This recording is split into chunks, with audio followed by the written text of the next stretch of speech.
Hello ನಮಸ್ತೆ, welcome back to our moms and minis. ಇವತ್ತು ನಾನು ನಿಮ್ಮ ಜೊತೆ ನೈಟ್ ಕ್ಲೀನಿಂಗ್ ರೂಟೀನ್ನ ಶೇರ್ ಮಾಡ್ತಾ ಇದ್ದೀನಿ. ಈಗಾಗಲೇ ನಾನು ಶಾರ್ಟ್ ವಿಡಿಯೋದಲ್ಲಿ ಚಿಕ್ಕದಾಗಿ ಶೇರ್ ಮಾಡಿದ್ದೇನೆ ಕೂಡ. ಅಪ್ಪ ಬಂದಾಗ ಮಾಡಿರುವಂತಹ ವಿಡಿಯೋ ಇದು. ಗೃಹಿಣಿಯರಿಗೆ ಏನಾಗುತ್ತೆ, ದಿನನಿತ್ಯ ಒಂದು ಕೆಲಸ ಇದ್ದೇ ಇರುತ್ತೆ. ಸೊ ಬೆಳಗಿನಿಂದ ಸಾಯಂಕಾಲದ ತನಕ ಆಲ್ಮೋಸ್ಟ್ ಒಂದು 75% ಕೆಲಸ ಸೇಮ್ ಇರುತ್ತೆ. ಅಂದರೆ ಪಾತ್ರೆ ತೊಳೆಯೋದಿರ್ಬೋದು, ಬಟ್ಟೆ ವಾಶ್ ಮಾಡೋದು, ನೆಲ ಗುಡಿಸೋದು, ಒರೆಸೋದು, ಸೊ ಕಿಚನ್ನಲ್ಲಿ ಜಾಸ್ತಿಯಾಗಿ ಅಡುಗೆ ಮಾಡೋದಿರ್ಬೋದು, ಇವೆಲ್ಲ ಕೂಡ ದಿನನಿತ್ಯ ಆಗುವಂತಹ ಕೆಲಸಗಳು. ಸೊ ಡೈಲಿ ನಾವು ಇದನ್ನೇ ಮಾಡಬೇಕು ಅಂತ ಒಂದು ಮೈಂಡಲ್ಲಿ ಇರುತ್ತೆ. ಇವಿಷ್ಟು ಕೆಲಸಗಳನ್ನ ಸ್ಕಿಪ್ ಮಾಡಲಿಕ್ಕೆ ಆಗೋದಿಲ್ಲ. ಆದರೂ ಕೂಡ ಬೋರಿಂಗ್ ಅನಿಸಿದಾಗ ಸ್ವಲ್ಪ ಡಿಫ್ರೆಂಟ್ ಆಗಿ ಏನಾದರೂ ಮಾಡೋದಿರ್ಬೋದು.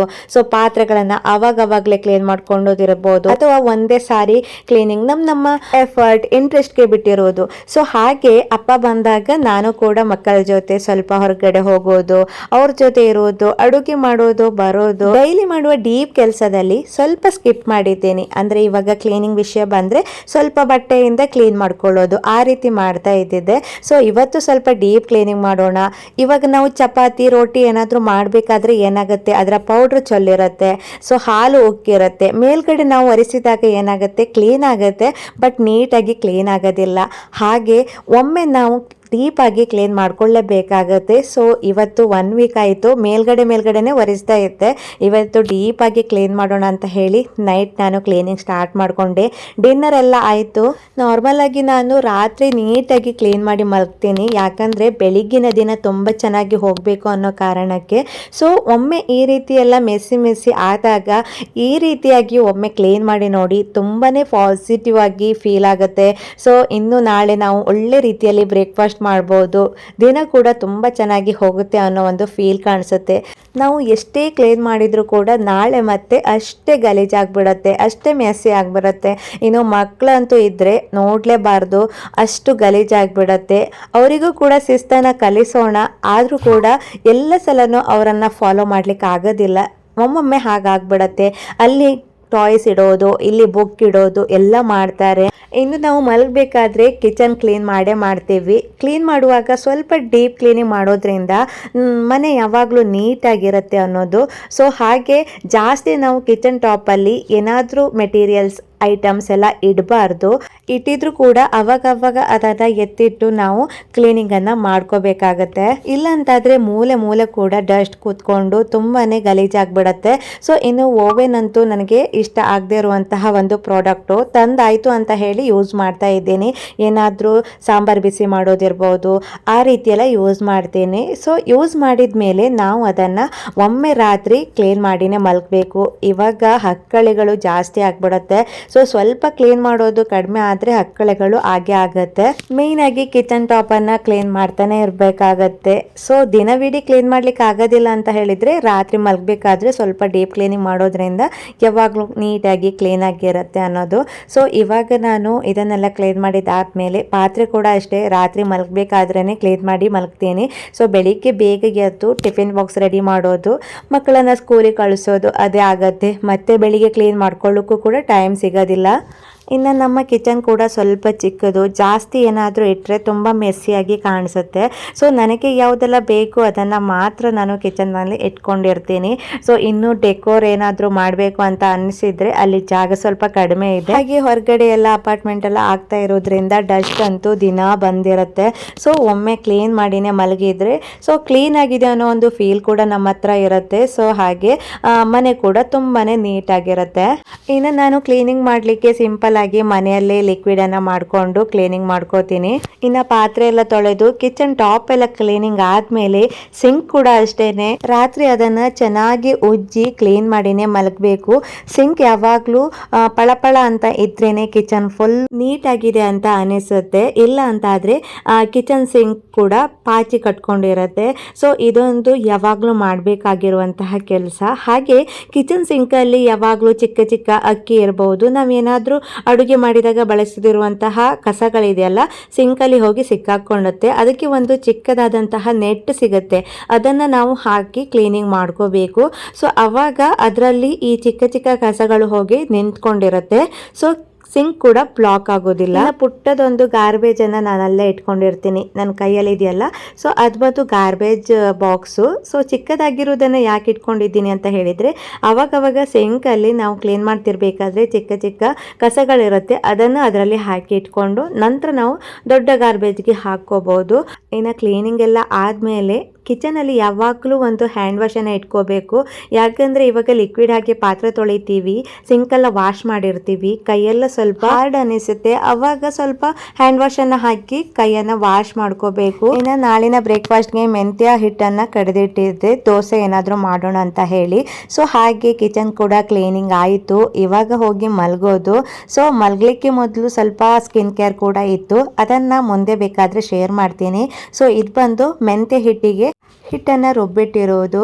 ಸೊ ನೈಟ್ ರುಟೀನ್ ಜೊತೆಗೆ ನಾನು ಮಾರ್ನಿಂಗ್ ರುಟೀನ್ ಕೂಡ ಸಿಂಪಲ್ ಆಗಿ ಈ ವಿಡಿಯೋದಲ್ಲಿ ಶೇರ್ ಮಾಡ್ತೀನಿ. ಗುಡ್ ಮಾರ್ನಿಂಗ್ ಅಂತ ಹೇಳ್ತಾ ಬೆಳಿಗ್ಗೆ 5:30 ಆಗ್ತಾ ಇದೆ. ಸೊ ಮಕ್ಕಳಿಗೆ ಸ್ಕೂಲ್ ಇರುವಾಗ ನಾನು ಬೆಳಿಗ್ಗೆ 4:45ಗೆ ಎದ್ಬಿಡ್ತೀನಿ. ಸೊ ಇವಾಗ ಸ್ವಲ್ಪ ಲೇಟಾಗಿ ಹೇಳೋದು, ಯಾಕಂದರೆ ಸ್ಕೂಲ್ ಟಿಫಿನ್ ಬಾಕ್ಸ್ ಮಾಡಲಿಕ್ಕೆ ಇಲ್ವಲ್ಲ. ಸೊ ಬೆಳಿಗ್ಗೆ ಡೈರೆಕ್ಟಾಗಿ ಬ್ರೇಕ್ಫಾಸ್ಟ್ ಮಾಡೋದು. ಸೊ ಅಪ್ಪ ಇರೋದ್ರಿಂದ ರುಟೀನಲ್ಲಿ ಸ್ವಲ್ಪ ಚೇಂಜಸ್ ಇರುತ್ತೆ. ಸೊ ಈ ವಿಡಿಯೋ ಒಂದು ನಿಮ್ಮ ಜೊತೆ ಶೇರ್ ಮಾಡಿರಲಿಲ್ಲ. ಐ ಥಿಂಕ್ ಇದು ಬಂದು ವ್ಲಾಗ್ 8 ಇದೆಯಲ್ಲ, ಅದರ ಮುಂದಿನ ಭಾಗ ಅನ್ಕೋತೀನಿ. ಸೊ ಇದೊಂದು ವಿಡಿಯೋ ಬಿಟ್ಟೋಗಿತ್ತು. ಸೊ ಹಾಗಾಗಿ ಇವತ್ತು ನಿಮ್ಮ ಜೊತೆ ಶೇರ್ ಮಾಡ್ತಾ ಇದ್ದೀನಿ.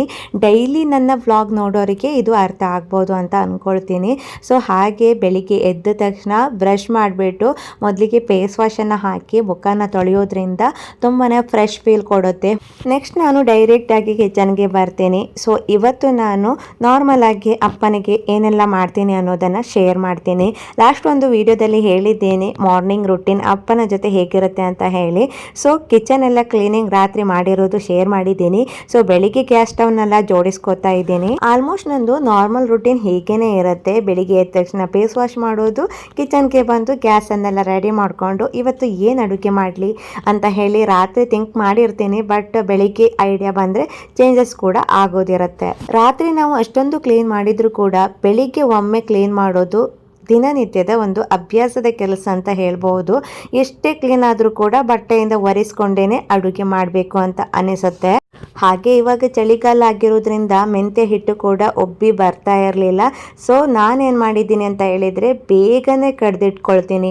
12 ಗಂಟೆ ಹಾಗೆ ಹಿಂದಿನ ದಿನ ಕಡೆದಿಟ್ಕೊಳ್ತೀನಿ. ಜೊತೆಗೆ ಅವಲಕ್ಕಿ ಕೂಡ ಸ್ವಲ್ಪ ಜಾಸ್ತಿ ಹಾಕೋದ್ರಿಂದ ಉಬ್ಬಿ ಬರುತ್ತೆ. ಹಾಗೆ ನಾನಿವತ್ತು ಮೆಂತ್ಯ ಪಡ್ಡು ಮಾಡ್ತಾ ಇರೋದ್ರಿಂದ ಅದಕ್ಕೆ ಜೋನಿ ಬೆಲ್ಲ ಆ್ಯಡ್ ಮಾಡ್ತಾ ಇದ್ದೀನಿ. ಅಪ್ಪನಿಗೂ ಕೂಡ ಬೆಲ್ಲ ಇಷ್ಟ ಆಗುತ್ತೆ. ಸೊ ಹಾಗೆ ನಾನು ಜೋನಿ ಬೆಲ್ಲನ ಆ್ಯಡ್ ಮಾಡಿಬಿಟ್ಟು ಇವತ್ತು ಮೆಂತ್ಯ ಪಡ್ಡುನ ಮಾಡೋಣ ಅಂತ ಹೇಳಿ ಮೊದಲಿಗೆ ಬೆಲ್ಲನ ಆ್ಯಡ್ ಮಾಡಿ 10 ನಿಮಿಷ ಸೈಡಲ್ಲಿ ಇಟ್ಟು ಮಾಡೋದ್ರಿಂದ ತುಂಬ ಚೆನ್ನಾಗಿ ಅದು ಹೊಂದ್ಕೊಳ್ಳುತ್ತೆ. ಇನ್ನು ಹಿಂದಿನ ವಿಡಿಯೋದಲ್ಲಿ ಕೂಡ ಶೇರ್ ಮಾಡಿದ್ದೀನಿ ಸಂಕ್ರ ಪೊಳೆ ಮಾಡಿರೋದನ್ನು. ಸೊ ಅದನ್ನು ಕೂಡ ಸ್ಟೋರ್ ಮಾಡಿ ಇಟ್ಟಿದ್ದೀನಿ. ಜೊತೆಗೆ ಅಪ್ಪನಿಗೋಸ್ಕರ ಕೊಚ್ಚಿಗೆ ಅನ್ನ ಮಾಡಲಿಕ್ಕೆ ನಾನು ರಾತ್ರಿನೇ ಕೊಚ್ಚಿಗೆ ಅಕ್ಕಿಯನ್ನು ನೆನೆಸಿಡೋದು. ನಿನ್ನೆ ಏನಾಯಿತು ಕ್ಲೀನಿಂಗ್ ಎಲ್ಲ ಮಾಡ್ತಾ ಮರ್ತೋಗಿದ್ದೆ. ಕೊಚ್ಚಿಗೆ ಅಕ್ಕಿಗೆ ರಾತ್ರಿನೇ ನೆನೆಸಿಟ್ಟು ಬೆಳಗ್ಗೆ ಮಾಡೋದ್ರಿಂದ ಕ್ವಿಕ್ಕಾಗಿ ಆಗುತ್ತೆ ಕೂಡ, ತುಂಬ ಚೆನ್ನಾಗಿ ಬರುತ್ತೆ. ಬಟ್ ನನಗೆ ಮರ್ತೋಗಿರೋದ್ರಿಂದ ಬೆಳಿಗ್ಗೆ ಎದ್ದ ತಕ್ಷಣ ನಾನು ಕೊಚ್ಚಿಗೆ ಅಕ್ಕಿಗೆ ನೆನೆಸಿಡ್ತಾ ಇದ್ದೀನಿ. ಇನ್ನು ತುಂಬ ಜನರು ರಾತ್ರಿ ಮಿಕ್ಕಿರುವಂತಹ ಅನ್ನವನ್ನು ಬೆಳಿಗ್ಗೆ ತಿಂತಾರೆ. ಇದು ಆರೋಗ್ಯಕ್ಕೆ ತುಂಬಾ ಒಳ್ಳೆಯದು ಅಂತ ಹೇಳ್ತಾರೆ.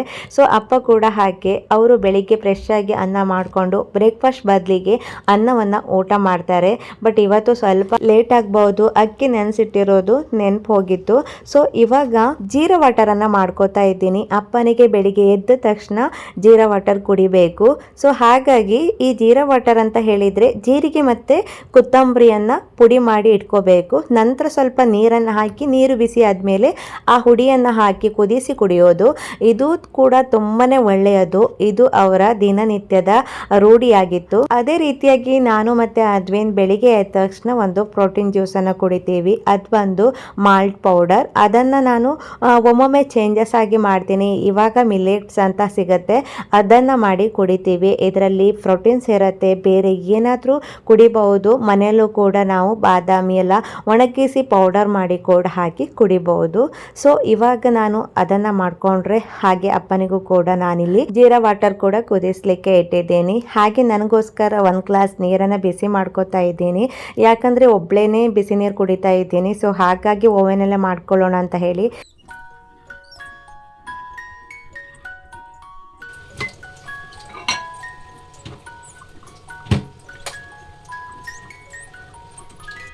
ಜಾಸ್ತಿ ನೀರನ್ನು ಕಾಯಿಸಿ ಕುಡಿತೀನಿ.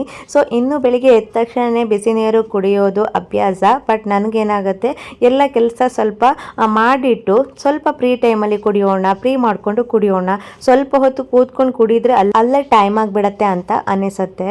ಸೊ ಹಾಗೆ ಇವತ್ತಿನ ಬ್ರೇಕ್ಫಾಸ್ಟ್ ಬಂದು ಮೆಂತ್ಯ ಪಡ್ಡು. ಈ ಕಬ್ಬಿಣದ ಪಡ್ಡು ತವ ನನಗೆ ತುಂಬಾ ಯೂಸ್ಫುಲ್ ಆಯಿತು. ತುಂಬ ಚೆನ್ನಾಗಿ ಇದರಲ್ಲಿ ಪಡ್ಡು ಬರುತ್ತೆ. ಸೊ ಹಾಗೆ ಇವತ್ತು ನಾನು ಸ್ವೀಟ್ ಆಗಿರುವಂತಹ ಮೆಂತ್ಯ ಪಡ್ಡುನ ಮಾಡ್ಕೋತಾ ಇದ್ದೀನಿ. ಈ ಹಿಟ್ಟನ್ನು ನಾನು ಹೇಗೆ ರೆಡಿ ಮಾಡಿದ್ದೀನಿ ಅನ್ನೋದನ್ನು ಸಣ್ಣ ಶಾರ್ಟ್ ವಿಡಿಯೋದಲ್ಲಿ ಶೇರ್ ಮಾಡಿದ್ದೀನಿ ಕೂಡ. ಸೊ ಇನ್ನು ಯಾರೆಲ್ಲ ನೋಡಿಲ್ಲ ನೋಡಿ. ಹಾಗೆ ಇವತ್ತಿನ ನೈಟ್ ಮತ್ತು ಮಾರ್ನಿಂಗ್ ರುಟೀನ್ನ ಇಲ್ಲಿಗೆ ಎಂಡ್ ಮಾಡ್ತೀನಿ. ಇಷ್ಟ ಆದರೆ ಪ್ಲೀಸ್ ಲೈಕ್ ಮಾಡಿ, ನಿಮ್ಮ ಅನಿಸಿಕೆಯನ್ನು ಕಮೆಂಟ್ ಬಾಕ್ಸಲ್ಲಿ ತಿಳಿಸಿ. ಇನ್ನು ಯಾರೆಲ್ಲ ಈ ಚಾನಲ್ನ ಸಬ್ಸ್ಕ್ರೈಬ್ ಮಾಡ್ಕೊಳ್ಳದೆ ನೋಡ್ತಾ ಇದ್ದೀರಾ, ಸಬ್ಸ್ಕ್ರೈಬ್ ಮಾಡ್ಕೊಳ್ಳಿ ಅಂತ ಹೇಳ್ತಾ ನಾಳಿನ ವಿಡಿಯೋದಲ್ಲಿ ಮತ್ತೆ ಸಿಗ್ತೀನಿ. ಅಲ್ಲಿ ತನಕ ಎಲ್ರಿಗೂ bye bye. Thanks for watching.